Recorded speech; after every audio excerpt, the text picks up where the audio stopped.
कांच की खिड़कियों से छनती चंद्रमा की रोशनी उस रेशमी पर्दों से लिपटे महल के एकांत कक्ष में उतर रही थी। हर कोने में चंदन और केसर की गंध तैर रही थी।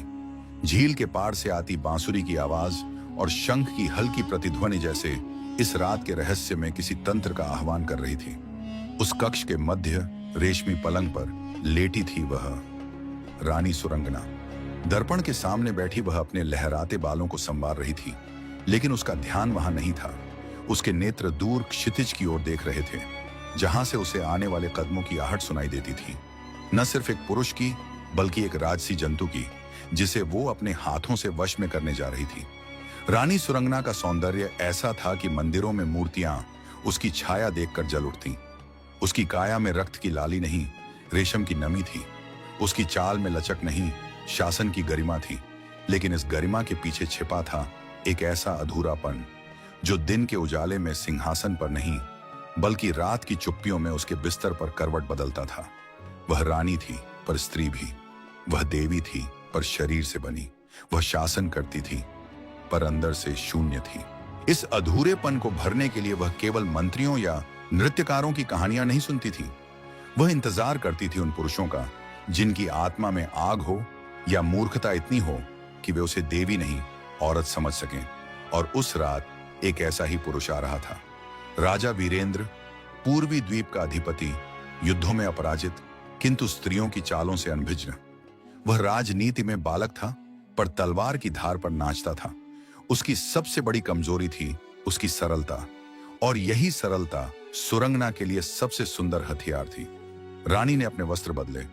हल्का गुलाबी रेशमी लिबास जो उसके तन से ज्यादा उसके इरादों को ढंक रहा था। उसके बाल ढीले थे, होंठों पर गाढ़ी काजल की छाया थी, और उसकी आंखों में एक ऐसी प्यास जो किसी भी सम्राट को रंग बना दे। दरबार में राजा वीरेंद्र का स्वागत भव्य था, पर वह खुद को सौभाग्यशाली समझ रहा था। इतनी महान रानी ने स्वयं आमंत्रित किया था।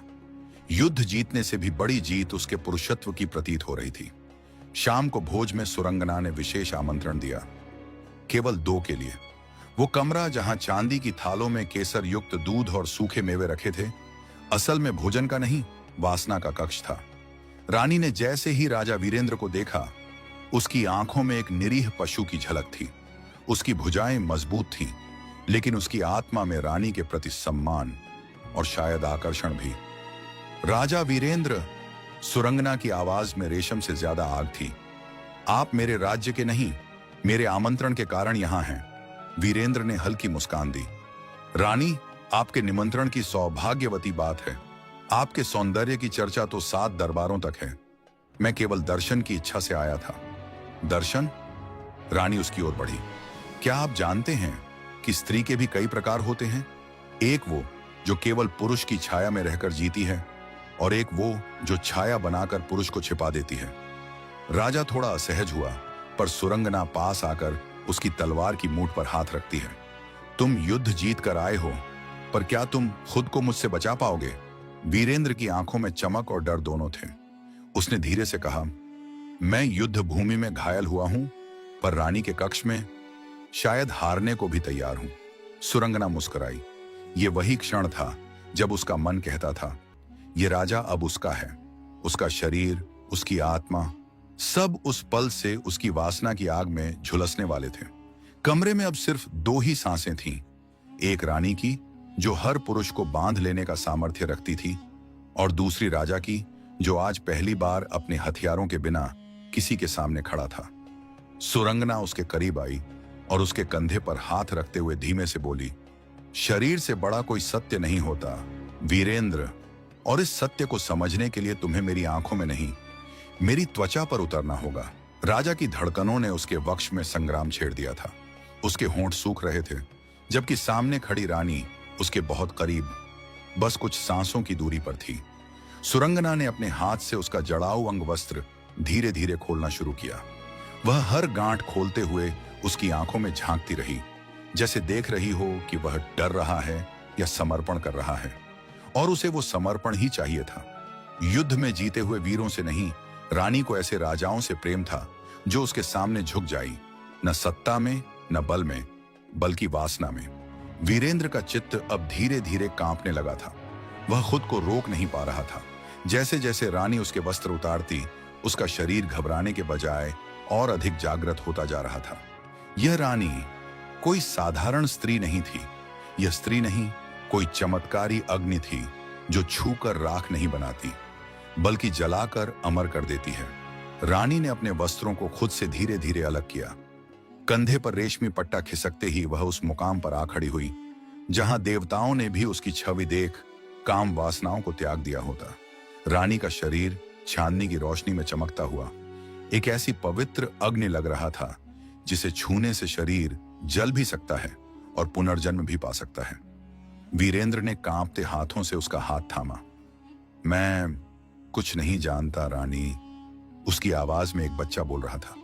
मुझे नहीं पता कि आप जैसी स्त्री को कैसे छूना चाहिए, कैसे प्रेम करना चाहिए। सुरंगना ने उसकी हथेली को अपने शरीर पर रखा। उसकी सांसें गहरी हो गईं।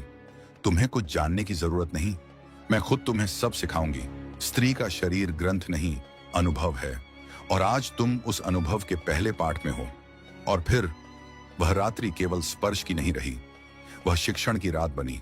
रानी सुरंगना, जो अब तक सिर्फ शासन की रणनीतियों में पुरुषों को पछाड़ती थी, आज उसे स्त्री के ज्ञान में ढाल रही थी। वीरेंद्र ने जैसे जैसे उसके निर्देशों को अपनाया, उसके भीतर की पुरानी जड़ता टूटने लगी। अब वह केवल एक राजा नहीं, एक पुरुष था जो अपने भीतर की सारी अविज्ञता को रानी में डालकर पुनर्जन्म ले रहा था। कमरे की दीवारें गवाह थीं उन सिसकियों की जो तृप्ति से निकलती थीं, और चांदनी, वह चुपचाप खिड़की से झांकती रही। सांझ का वो कक्ष अब सुबह की करवट ले चुका था। वीरेंद्र गहरी नींद में था। उसकी हथेलियां अब भी रानी के शरीर पर थीं, और सुरंगना, वह जाग रही थी। उसकी आंखों में कोई प्रेम नहीं था, कोई संतोष नहीं था, बल्कि अब उसके होंठों पर एक हल्की सी मुस्कान थी। वैसी ही मुस्कान जो शिकारी के चेहरे पर होती है जब शिकार उसके जाल में बेहोश पड़ा हो। उसने धीरे से वीरेंद्र के माथे पर चुंबन दिया, लेकिन उसमें कोई कोमलता नहीं थी। अब तुम मेरे हो राजा वीरेंद्र, वह फुसफुसाई। तुमने मुझे पाया नहीं, बल्कि मैं तुम्हें जी चुकी हूं। तुम्हारा शरीर, तुम्हारा युद्ध, तुम्हारा राज्य, अब सब मेरा है। और इस तरह सप्तपुरुषा की यह पहली कथा पूरी हुई। रक्त का स्वाद जान चुकी रानी को अब देह का सुख छोटा लगने लगा था। वीरेंद्र का मिलन उसके लिए जीत था, लेकिन केवल एक अध्याय। उसकी आंखों की प्यास अब भी वैसी ही थी जैसे किसी तपते रेगिस्तान में सिर्फ एक घूंट पानी पिया गया हो। वह जानती थी कि उसका शरीर एक झरिया है, लेकिन आत्मा तो अब भी एक सूनी हवेली थी। और तभी उसकी जिंदगी में आया राजा सोमेश्वर, उत्तर दिशा का शासक। एक ऐसा पुरुष जो केवल राजा नहीं था, एक सिद्ध तांत्रिक भी था। उसके राज्य में युद्ध नहीं होते थे, वहां यज्ञ होते थे। वहां स्त्रियां युद्ध के लिए नहीं, वासना की पूर्णता के लिए देवी बनती थी। सोमेश्वर के बारे में कहा जाता था कि उसने स्वयं कामसूत्र को साधा था, और उसकी साधना में अग्नि नहीं, काम का रस था। रानी सुरंगना को जैसे ही समाचार मिला कि सोमेश्वर अपने काफिले के साथ उसके राज्य में आने वाला है, उसके भीतर एक अनजानी हलचल उठी। यह कोई साधारण पुरुष नहीं था, यह कोई वीरेंद्र जैसा भोला न था जिसे बहकाया जा सके। यह पुरुष खुद स्त्री की गहराइयों में उतरकर उसकी आत्मा को छूने वाला था। महल को सजाया गया, लेकिन इस बार दीवारों पर तलवारें नहीं, रुद्राक्ष की माला और काले वस्त्र लटकाए गए। हर कोने में चंदन, गूगल और कर्पूर की धूप जलाई गई। कक्ष की छत से लटके दीपों की लौ नीली थी, जैसे हवा में कोई मंत्र तैर रहा हो। जब सोमेश्वर महल में आया तो उसके चेहरे पर कोई आकर्षण नहीं था, न चाटुकार मुस्कान, न शाही घमंड। उसकी आंखें सीधी सुरंगना की आंखों से मिली और वहीं रुक गईं। रानी सुरंगना, उसकी आवाज धीमी लेकिन भीतर तक उतरती हुई थी। तुम्हारे सौंदर्य की कहानियां सुनी थी, लेकिन तुम तो स्वयं कोई यंत्र हो जिसे किसी साधक को ही चलाना आता है। रानी मुस्कुराई, लेकिन भीतर कांपी भी। यह पहली बार था जब किसी पुरुष ने उसकी सुंदरता की पूजा नहीं की, बल्कि उसे एक रहस्य कहा। रात आई और रानी ने स्वयं राजा सोमेश्वर को आमंत्रित किया, उसी कक्ष में जहां वीरेंद्र उसका शिकार बना था। लेकिन इस बार सुरंगना ने सुर्ख रंग नहीं पहना, उसने काले रेशमी वस्त्र चुने, जैसे स्वीकार कर रही हो कि वह इस तांत्रिक के आगे समर्पण को तैयार है। सोमेश्वर कक्ष में आया, लेकिन जैसे ही वह दहलीज पर पहुंचा, उसने रानी को एक इशारे से रोका।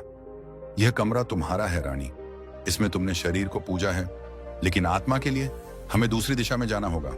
रानी हैरान हुई, यह पुरुष क्या कह रहा है? सोमेश्वर ने उसकी कलाई थामी और उसे महल के गुप्त द्वार से नीचे उतर आया, एक भूमिगत गुफा की ओर। वहां पर दीपक जल रहे थे और चारों ओर मंत्रों की छाया में सिंदूर और तेल से भरे पात्र रखे थे। बीच में एक बड़ा आसन था, काले कपड़े से ढंका हुआ। यहां क्या होगा? रानी ने पूछा। तुम्हारा पुनर्जन्म, सोमेश्वर ने आंखें बंद कर उत्तर दिया।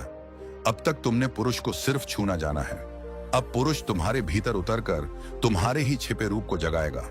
फिर शुरू हुआ तांत्रिक मिलन। कोई हड़बड़ी नहीं, कोई अधीरता नहीं। सोमेश्वर ने पहले रानी को आसन पर बैठाया, उसकी पीठ सीधी की, फिर उसके माथे पर त्रिपुंड खींचा। चंदन, भस्म और रक्त के मिश्रण से उसने रानी की देह पर हल्के तेल से अभिषेक करना शुरू किया, लेकिन कोई उत्तेजना नहीं, केवल मंत्रों की गूंज। रानी का शरीर गर्म हो रहा था, लेकिन यह उत्तेजना अलग थी। यह केवल शरीर की ज्वाला नहीं, यह आत्मा की तंद्रा तोड़ रही थी। तुम्हारे तबले फूल हैं, उसने कहा, लेकिन जब तक उनमें मंत्र नहीं फूंका जाता वे केवल मांस हैं। फिर वह धीरे धीरे उनके इर्द गिर्द मंडल बनाकर मंत्र पढ़ता रहा। रानी की सांसें अब टूटने लगी थीं। यह स्पर्श, यह लय, यह शरीर को नहीं, भीतर की किसी रसना को छू रहा था। फिर पहली बार सोमेश्वर ने उसके होठों को चूमा, पर यह चुंबन इतना धीमा और गहरा था कि रानी को लगा जैसे समय थम गया हो। वह चुंबन नहीं, कोई यज्ञ की आहुति थी। उस रात उन्होंने मिलन किया, लेकिन वह मिलन इतना शांत, इतना संतुलित और इतना गूढ़ था कि रानी को लगा जैसे उसका शरीर उससे अलग होकर ऊपर उठ रहा है और उसकी आत्मा उस पुरुष की उंगलियों में बंध रही है। वह कराहती थी, लेकिन वह कराह किसी पीड़ा की नहीं, मुक्ति की थी। वह कांपती थी, लेकिन कोई भय नहीं था, बल्कि एक ऐसी अनुभूति थी जिसे ना किसी देवी ने दिया था, ना किसी राजा ने छुआ था। और जब सब शांत हुआ, रानी जमीन पर गिरी हुई थी, थकी हुई पर मुस्कुराती हुई। सोमेश्वर ने उसकी आंखों में झांका और कहा, अब तुम सिर्फ रानी नहीं, तुम मेरी साधना का फल हो। तुम्हारा शरीर अब भी सुंदर है, पर तुम्हारी आत्मा अब अमर हो गई है। अगली सुबह महल में युद्ध के गूंज उठे, न तो तलवारों की और न ही तीरों की। यह एक अलग तरह की लड़ाई थी, विक्रमसेन की उपस्थिति की लड़ाई। राजा विक्रमसेन का नाम सुनते ही सैनिकों के चेहरे पर गौरव छलकता था और विरोधियों के मन में डर। वह केवल एक योद्धा नहीं था, वह युद्ध के देवता की मूरत था। उसके कदमों के निशान मिट्टी पर स्वर्ण जैसा चमकते थे। उसकी छाती पर घमंड नहीं, बल्कि युद्ध की अनुशासन की आग जलती थी। लेकिन विक्रमसेन के सामने आज कोई सेना नहीं थी, बल्कि एक और चुनौती, रानी सुरंगना। उसका सौंदर्य, उसकी सत्ता और उसकी वासना, यह सब विक्रमसेन के लिए जैसे चुनौती की घोषणा थी, क्योंकि वह केवल मांस का खेल नहीं खेलता था, बल्कि मन और भावना की लड़ाई भी लड़ता था। पहली मुलाकात महल के हॉल में हुई। विक्रमसेन ने रानी को देखा और उसकी आंखों में एक अजीब सी चमक महसूस की। यह कोई घमंड या लालच नहीं था, यह लड़ाई की भूख थी, एक ऐसा आग्रह जो केवल विजेताओं में होता है। रानी सुरंगना, उसने कड़ा स्वर में कहा, मैंने कई युद्ध जीते हैं, लेकिन तुम्हारे सामने खड़ा होना मेरे लिए सबसे बड़ा युद्ध है। तुम्हें नहीं लगता कि तुम्हारी वासना मेरी कठोरता के सामने टिक पाएगी? रानी ने मुस्कुराते हुए जवाब दिया, विक्रमसेन, तुम युद्ध के राजा हो, लेकिन यहां बिस्तर की लड़ाई में तुम्हें एक और शस्त्र सीखना होगा। उस दिन से दोनों के बीच एक अनकही लड़ाई शुरू हो गई। विक्रमसेन ने अपनी कठोरता और अनुशासन के साथ रानी को चुनौती दी, जबकि रानी ने अपने आकर्षण और चालाकी से उसका मन मोड़ने की कोशिश की। रानी की चमकती आंखों और विक्रमसेन की आग भरी नजरों के बीच एक ऐसा खेल हुआ जिसे कोई आम इंसान नहीं समझ सकता था। कठोरता और कोमलता के बीच संतुलन की यह लड़ाई उनके मिलन की पहली कड़ी थी। रानी ने महसूस किया कि विक्रमसेन का संघर्ष सिर्फ बाहरी नहीं, भीतर का भी था। उसकी कठोरता उसकी कमजोरी थी, और वह वही कमजोरी थी जिसे वह अपनी वासना की आग से पिघलाना चाहती थी। विक्रमसेन ने भी महसूस किया कि सुरंगना के नजदीक आने से उसके दिल की ढाल कमजोर हो रही है, लेकिन वह हार नहीं मान सकता था, क्योंकि विजेता हार नहीं मानते।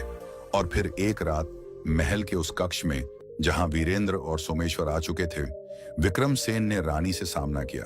लेकिन इस बार लड़ाई शब्दों की नहीं, शरीर की थी। जहां तलवारें टूटी, वहां अब आग लगी। वहां विक्रमसेन ने रानी की सारी चालाकी को चकमा देने की कोशिश की, लेकिन रानी ने भी हार मानने से इनकार किया। उन दोनों की सांसें तेज हो गईं, शरीर एक दूसरे से लिपट गया और विक्रमसेन की कठोरता के सामने रानी की वासना ने अपना असली रंग दिखाया, टूटने के बजाय मजबूत होने का। यह केवल एक शारीरिक मिलन नहीं था, बल्कि दो सेनाओं का संगम था, जहां कठोरता ने वासना को गले लगाया और वासना ने उसे नवजीवन दिया। उनका मिलन कोई जल्दबाजी नहीं था, यह एक युद्ध की तैयारी थी जिसमें दोनों अपनी अपनी ताकतों को समझ रहे थे। विक्रमसेन की कठोरता रानी की वासना के सामने झुकने की जगह पनप रही थी। धीरे धीरे वे एक दूसरे के करीब आए। विक्रमसेन ने अपनी हथेलियां सुरंगना के कमर पर रखीं और अपनी आंखों में उसकी आंखों को तौलने लगा, जैसे वह उस ताकत को नाप रहा हो जो उसने अपने जीवन के हर युद्ध में हासिल की थी। रानी ने अपनी उंगलियां उसके बालों में डाल दी और धीमे से फुसफुसाई, तुम्हारी कठोरता मुझे नहीं तोड़ेगी विक्रमसेन, वह मुझे मजबूत बनाएगी। विक्रमसेन ने मुस्कुराते हुए कहा, तो फिर यह रात हमारी लड़ाई का आरंभ है। उस रात महल की दीवारों के भीतर दो शक्तियां आपस में मिली। एक थी कठोर अनुशासन की आग और दूसरी थी असंभव वासना की लहर। और वह आग और लहर मिलकर एक तूफान बन गई, जिसे न तो कोई रोक सकता था, न ही कोई समझ सकता था। महल की चमक दमक के पीछे छुपी हुई थी एक नई साजिश। यह कोई ऐसा खेल था जिसमें तलवार या युद्ध कौशल से नहीं, बल्कि चालाकी और झर से बांझी लगाई जाती थी। राजा अमर्त्य, जिसे उसके शत्रु विष का प्याला कहते थे, अपनी चालाकी के लिए कुख्यात था। उसके स्पर्श में मौत थी और उसकी मुस्कान में छल। सुरंगना को जब पहली बार उसका नाम सुनाई दिया तो उसके दिल में एक अजीब सी बेचैनी हुई। यह राजा किसी साधारण योद्धा की तरह नहीं था। उसकी शक्ति छुपी थी जैसे धीमी आग जो धीरे धीरे सब कुछ जला देती है। अमर्त्य का राज्य पहाड़ों के बीच था, जहां लोग उसे भगवान भी मानते थे, लेकिन छुपे हुए किले की तरह उसका दिल ठंडा और काला था। जब वह महल आया, उसकी चाल में एक अलग ही आत्मविश्वास था। ऐसा लग रहा था जैसे वह हर दिल में अपना जहर घोलने आया हो। उसकी नजरों में चमक थी, लेकिन वह चमक छल की थी, सच्चाई नहीं। रानी सुरंगना ने उसे देखते ही समझ लिया कि यह आदमी केवल उसके शरीर की नहीं, उसकी आत्मा की मौत भी बन सकता है। शुरुआत हुई एक मीठे जहर की तरह, बातें, मुस्कानें, धीरे धीरे बढ़ती चाहत। अमर्त्य ने सुरंगना को एक ऐसे खेल में फंसाया जिसमें कोई वापसी का रास्ता नहीं था। वह रात आई और रानी ने उसे अपने कमरे में बुलाया, लेकिन यह मिलन कोई साधारण प्रेम मिलन नहीं था, यह छल का जाल था। अमर्त्य ने उसकी कोमलता को झर की तरह अपनी पकड़ में लिया। हर स्पर्श, हर लहजा, हर शब्द एक जहरीली डोर की तरह था जो रानी के मन को बांध रहा था। रानी सुरंगना ने महसूस किया कि उसके अंदर की आग ठंडी पड़ रही है, जैसे कोई उसकी आत्मा में जहर घोल रहा हो। लेकिन अमर्त्य की ताकत केवल जहर में नहीं थी, बल्कि उसके दिल की उस अंधेरी गहराई में थी जहां केवल धोखा और छल का राज था। रात का अंधेरा गहराता जा रहा था। महल की दीवारें मानो सांस ले रही थीं। हर छिपे हुए कोने से सन्नाटा और खतरा टपक रहा था। रानी सुरंगना के कमरे के बाहर ठंडी हवा में जमी हुई नमी के बीच कोई धीरे धीरे कदम बढ़ा रहा था। वो कदम थे विश्वकर्मी राजा अमर्त्य के। उसके कदमों में घमंड था, लेकिन वह घमंड किसी योद्धा जैसा नहीं था। वह घमंड था एक शिकारी का जो अपने शिकार की सांसें गिन रहा हो। अमर्त्य ने एक गहरी सांस ली। उसके फेफड़ों में जहरीली सांसें भर रही थीं और साथ ही उसका मन साजिशों के झुंड से भरा था। दरवाजे तक पहुंचते हुए उसने चुपके से अपनी अंगुलियां उस भारी किले की लकड़ी पर रखी जो बार बार उसकी ताकत को रोकने की कोशिश कर रही थी। लेकिन इस बार लकड़ी नहीं, बल्कि उसकी चालाकी उसकी सबसे बड़ी तलवार थी। दरवाजा खुला, बिल्कुल उस तरह जैसे जहर का प्याला धीरे धीरे छलकता है। कमरे में घुसते ही उसकी आंखों ने रानी को देखा, जो आधे अधूरे उजाले में सोफे पर बैठी थी। उसकी सुंदरता और मासूमियत दोनों उस अंधेरे को चुनौती दे रही थी। अमर्त्य ने मुस्कुराते हुए कहा, रानी, इस रात की खामोशी में मेरे जहर की मिठास तुम्हें अपनी जाल में फंसाएगी। रानी ने धीरे से अपनी आंखें ऊपर उठाईं। उसकी आवाज में न तो डर था, नहीं घबराहट। मैं जानती हूं तुम्हारे जहर की कीमत, अमर्त्य, पर यह देखना बाकी है कि कौन पहले टूटा।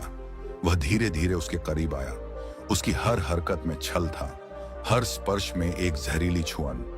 उसके हाथों की गर्माहट नहीं, बल्कि ठंडक थी, जैसे कोई कोयला बिना जलाए छू जाए। उस रात बिस्तर पर दोनों के बीच कोई शारीरिक संगम नहीं था, बल्कि एक मानसिक और आत्मिक लड़ाई थी। अमर्त्य अपनी चालाकी से रानी के दिल और दिमाग में जहर घोलना चाहता था, लेकिन रानी भी उसकी हर चाल को समझ रही थी, हर जाल से निकलने का रास्ता खोज रही थी। कमरे के अंदर घनी खामोशी के बीच दोनों की आंखें टकराईं। यह मुकाबला था जहर और आग का, छल और सच्चाई का। और उस रात महल के उस कमरे में केवल एक ही चीज तय थी, यहां से या तो कोई अमर होगा या पूरी आत्मा जहर के समंदर में डूब जाएगी। कमरे में सन्नाटा छा गया था।